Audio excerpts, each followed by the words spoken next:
folks, one more interesting conversation. I have PiyushMathur here, who's the head of Nielsen for India. Nielsen is a long-term friend of mine. Ever since I joined the FMCG industry a very long time ago, we have done a bunch of things. I still remember the basis, which was perhaps your top-of-the-line product at that point in time. I remember paying almost a crore for that at that point in time. But nevertheless, it was a fabulous. Nielsen has always been a good friend of the FMCG world and marketing world, right? And here we are here to talk about what the impact of the social media and the new generation internet has been on market research. Yeah. So, do you want to talk a little bit more about your business and then quickly get into that? Sure. So I think just overall, the way we look at it is we should be listening more to the consumers rather than asking them questions. I think traditionally that's what market research has done. Always trying to ask what the consumer wants to tell you. With technology, all that changes. So I'll give you a few examples. I think first is really listening to the brain of the consumer, and with the acquisition like NeuroFocus that we did in the US, we just now track the brain. We ask no questions. We show them the stimulus. The consumer sees the advertising, reacts to different words, and we just see what happens with brain waves, and we track them in real time. And we are now, having neuroscientists on our rolls that tell us what it means. Wow! So, over a period of time, I think this is becoming, you're really getting into the subconscious of the consumer and making a difference. I think there are several other examples, like measuring smartphones. So again, you could do it by doing some interviews and asking them, how did you use your phone yesterday? Versus just putting a simple app on smartphone and just getting real-time data of every usage that the consumer is doing. Another example is social media, where just thinking about brands, you can come to know what are the perceptions about that brand, what are people saying, and how are those perceptions evolving over a period of time. So I think just listening is a big category of instead of asking. I think that's a great start point to the insight. Quickly moving on to the next question though. See, earlier in my generation when I was in the FMCG world and all that stuff, the market research value proposition used to be the ability to find my target audience. So it was really that ability to find the sampler groups, either the focus groups or whatever else that we needed to. You actually had networks across the nation, at least in India and perhaps abroad. Obviously you're a global company.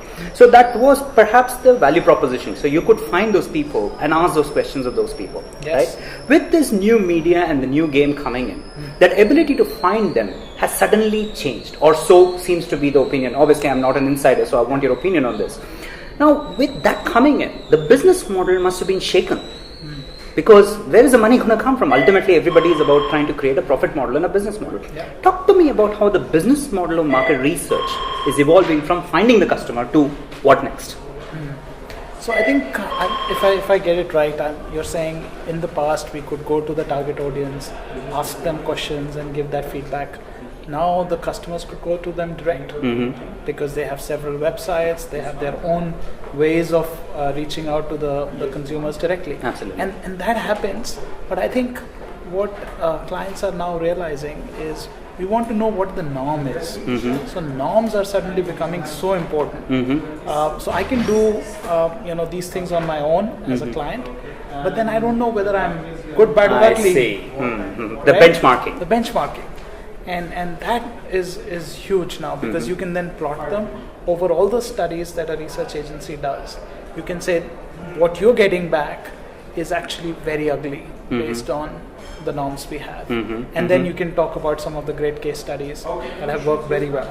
So I think it's a lot about making sure that you are leveraging the best practices of the industry. Perfect. The other thing that always struck me was basically this was a game in which I had to get my ORG mark or whatever else. It would come in maybe 6 weeks down the line or 8 weeks down the line. All of a sudden we live in a real world, real time environment where everything is instantaneous. I can get the messages. How does that change the market research game per se? Yeah, so it does change a lot. So let's start with maybe retail. In retail, it was a lot about capturing all the sales that happened this month, and then I will report to you, after 25 days.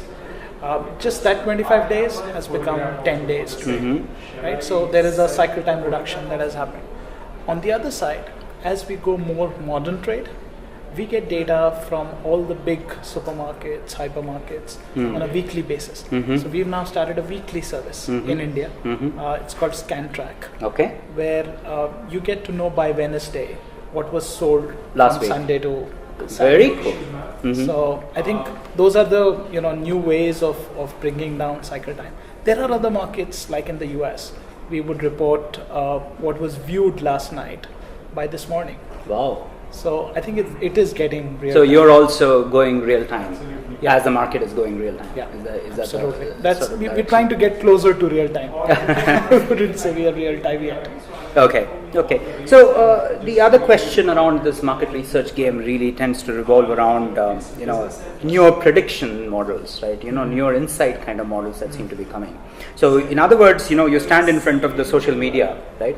There's a fire hose of stuff that's coming through, right? Yeah. You can't stand in front of 100,000 Twitter follower feed and actually find out what they're saying. The only way to make sense out of it is to go to the next level where you got cloud,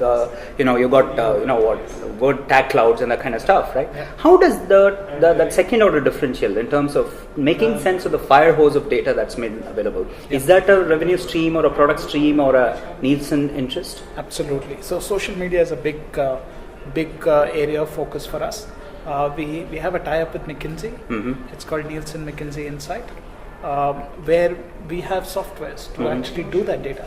So all that data that comes back, I can actually filter it in a way to tell you, as Colgate, what are your perceptions? What are the consumers thinking? What are the kinds of needs they are expressing for toothpaste? I can even take away the Colgate discussion and actually keep it broad to the category.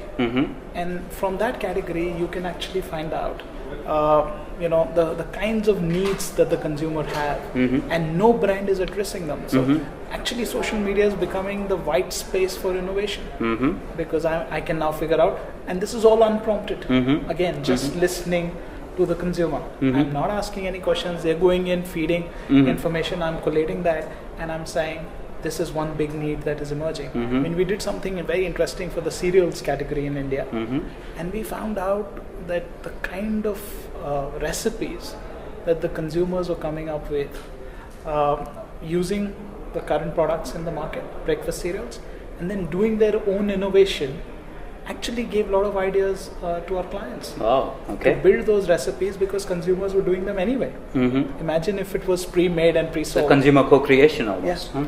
Almost. No, very nice, very nice. One of the things that I'm just rapid fire buzzing at you, but one of the things that my P&L and my bonus was dependent on you guys. I know. Right? When I was the brand manager of whatever in Colgate, and that was because you ran the assessment, you ran the SOV numbers, you ran the people meters and all that stuff, the TAM scores and all that, which actually gave me back what I was doing, how well I was performing. How has that measurement approach changed with the arrival of new media? Yeah. So I think in the retail space, it is fairly, like I said, we are getting more scan data. In India, it's still small, so it's still largely traditional trade. And in traditional trade, it's a lot about, getting the sample across the country. There's a lot of focus from clients now into rural. So how do you represent 600,000 villages through a sample? And the other big thing is, we were sitting on a very old population census, which was 10 years old. Now we're getting the new numbers.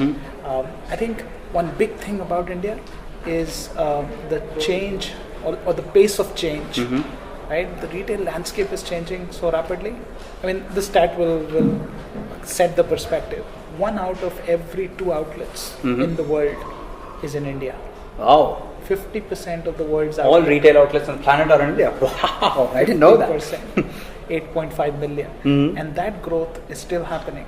So what we used to do in the past, we used to do a census of retail outlets over 3 years, and then use that data. By the time that data was ready to be used, it was kind of dated, because the market had evolved, the retail trade had evolved. Now we are doing it every year. We go to about 1.3 million stores out of the 8.5 million and see the kind of change that is happening. So I think those are the kind of things that are happening getting to the measurement. better. And then you're getting point of sale data. So wherever you can get electronic data, you don't need to assess. Absolutely. So I think those changes are coming through, Fantastic. and it's making a big difference. Great insights. Thank you very much. Look forward to hearing from you. I'm sure that there'll be more stuff that we'll continue to talk about. Thank you very much. Thank you. Cheers.